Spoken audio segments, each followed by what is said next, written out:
65 पैकी 55 जागा आमच्या बीजेपी महायुतीच्या त्या ठिकाणी आहेत। भारतीय जनता पार्टी महायुतीचे सगळे उमेदवारांना निवडून द्यायचा मोठा पाठिंबा त्या ठिकाणी दिसतो आणि चांगलं कार्य करायला आता आमचेही नगरसेवक सज्ज आहेत। जाहीरनाम्यामध्ये महत्वाचे इचलकरंजीच्या सुरक्षिततेच्या विषयासाठी आम्ही काम केले, महिलांसाठी आम्ही महत्वाचे विषय घेतलेत। इचलकरंजीतली ई बस सेवा आम्ही त्या ठिकाणी घेतल्या, इचलकरंजीतल्या शेतकऱ्यांचा विद्यार्थी चांगले स्मार्ट क्लासरूम हा विषय आम्ही त्या ठिकाणी घेतलाय। त्याचबरोबर पिण्याचा पाण्याचा प्रश्न अतिशय गांभीर्यपणे आम्ही त्या ठिकाणी सोडवणार ही संकल्पना आम्ही या ठिकाणी घेतली। साहेब, इचलकरंजी महानगरपालिकेची पहिलीच पंचवार्षिक निवडणूक आहे। मतदारांचा उत्साह देखील या निवडणुकीवर दिसून येतो आणि उमेदवारांची धावपळ देखील वाढलेली आहे। उमेदवार अगदी पायाला भिंगरी लावून फिरत आहेत आणि मग अशा पद्धतीची ही पहिली निवडणूक आणि या निवडणुकीमध्ये आपण देखील तब्येत बरी नसताना प्रचारासाठी अगदी जोमानं कार्यरत आहात। काय सांगाल, ही पहिली निवडणूक इचलकरंजी महापालिकेची कशी असेल आणि मतदारांचा कशा पद्धतीने प्रतिसाद मिळतो? महानगरपालिकेची पहिली निवडणूक आहे। मागची नगरपालिकेची निवडणूक 9 वर्ष अगोदर झाली। लोकांच्या मध्ये नगरसेवक निवडून द्यायची फार चांगल्या पद्धतीने उत्साह आहे। इचलकरंजीच्या जनतेमध्ये इथले भारतीय जनता पार्टी महायुतीचे सगळे उमेदवारांना निवडून द्यायचा मोठा पाठिंबा त्या ठिकाणी दिसतो आणि चांगलं कार्य करायला आता आमचेही नगरसेवक सज्ज आहेत असं मला या ठिकाणी वाटतं। मतदारांचा प्रतिसाद कसा आहे? मतदारांचा उत्साह आहे, फार मोठा उत्साह आहे।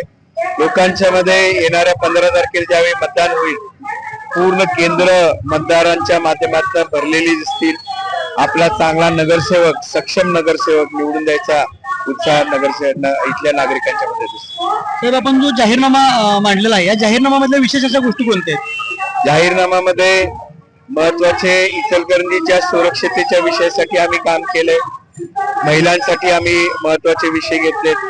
इचलकरंजीतली ई बस सेवा आम्ही त्या ठिकाणी घेतल्या, इचलकरंजीतल्या शेतकऱ्यांचा विद्यार्थी चांगले स्मार्ट क्लासरूम हा विषय आम्ही त्या ठिकाणी घेतलाय। त्याचबरोबर पिण्याचा पाण्याचा प्रश्न अतिशय गांभीर्यपणे आम्ही त्या ठिकाणी सोडवणार ही संकल्पना आम्ही या ठिकाणी घेतली आहे। हे काम आम्ही सतत त्या ठिकाणी काम करतोय आणि ते आम्ही जे बोलतो तेच करतो, म्हणून 2024 विधानसभा लोकसभेच्या निवडणुकीच्या माध्यमातून इचलकरंजीची जनता ही आमच्या पाठीमागे राहिली, आताही राहील ही खात्री मला आहे। साहेब, आता आम्ही विविध प्रभागामध्ये नागरिकांच्या प्रतिक्रिया जाणून घेण्याचा प्रयत्न करत आहोत। नागरिक बोलतायत, कुठेतरी पाणी प्रश्न आम्हाला सारखा ऐकायला मिळतोय, त्याबद्दल काय सांगाल? पाण्याचा प्रश्न आम्ही गांभीर्याने घेतला, अतिशय गांभीर्य घेतलाय। आम्ही पंचंगेतनं 32 MLD पाणी आणायच्या पायपा आणलेत, तिथं आचारसंहिता म्हणून ते काम चालू करू शकत नाही। 22 MLD पाणी आम्ही आणण्यासाठी पायपा टाकून झालेत, छोटस जॉईंट मारलं की तेही काम येणाऱ्या 15 दिवसात तिथनंही पाणी त्या ठिकाणी उपलब्ध होईल।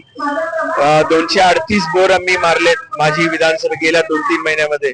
मोटरी सोडायचं काम तिथं वेगानं चालू आहे, साधारण 175 बोर मध्ये मोटर सोडायचं काम आम्ही त्या ठिकाणी घेतलंय। 9 पिण्याच्या पाण्याच्या टाक्या उभा करायचा संकल्प आम्ही घेतलाय, त्यातल्या 3 टाक्या बांधून तयार झालेत, तेही मुख्यमंत्र्यांच्या हस्ते लोकार्पण सोहळा झाला। 9 बाकीच्या 6 टाक्यांचं 25-30% काम पूर्ण झालंय, तेही काम वेगानं चालू आहे। येणाऱ्या 6 महिन्यामध्ये 1 दिवस 8 पाणी इचलकरंजीमध्ये उपलब्ध होईल।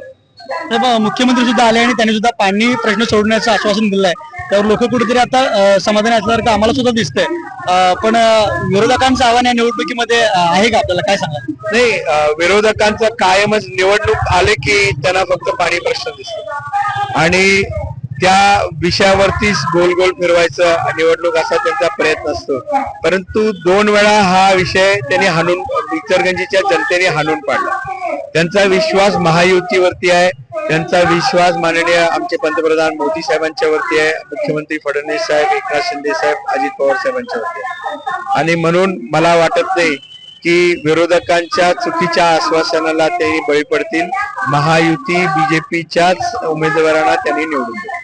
साहेब, लोक म्हणतात की काही ठिकाणी देशात बीजेपी आहे, राज्यात बीजेपी आहे आणि इचलकरंजीमध्ये देखील तशीच परिस्थिती राहील असं लोक म्हणतात। मग लोकसभेचा निकाल इथला विधानसभेचा आपला निकाल तोच निकाल महानगरपालिकेला राहील असं वाटतंय? 100%. 65 पैकी 55 जागा आमच्या बीजेपी महायुतीच्या त्या ठिकाणी आहेत, ही खात्री मला आहे. हे होते आपल्याबरोबर संवाद साधलेले इचलकरंजीचे आमदार डॉक्टर राहुल आवाडे. हे आपल्या विकास कामाच्या जोरावरती त्यांनी जास्तीत जास्त 55 ते 60 सीटा या ठिकाणी बीजेपीच्या येणार असल्याचं या ठिकाणी जाहीर केलेलं आहे. कॅमेरामन राहुल समी, कुणाल कांबळे, KK न्यूज, इचलकरंजी.